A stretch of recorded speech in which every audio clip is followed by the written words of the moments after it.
মানে ট্রেনে চলাচল করা কিন্তু খুব সহজ। আপনার কাছে যদি এরকম একটা কার্ড থাকে, এই কার্ডের মাধ্যমে কিন্তু আপনি টাকা পে করতে পারবেন। এছাড়া কিন্তু টিকিট কেটেও আপনার টাকা পে করা যায় এবং এর মাধ্যমে কিন্তু আপনার চলাচলগুলো অনেক সুবিধা হয়।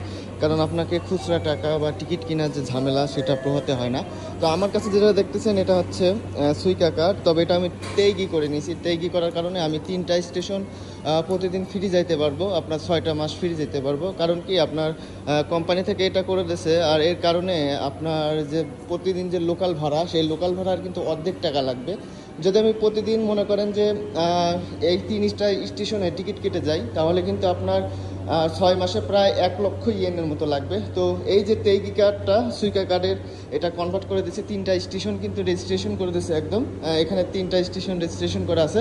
এই 3টা স্টেশনে আমার এখন মাত্র ৪৭,৫২০ ইয়েন লাগবে। তো এটা কিন্তু অনেক সুবিধাজনক।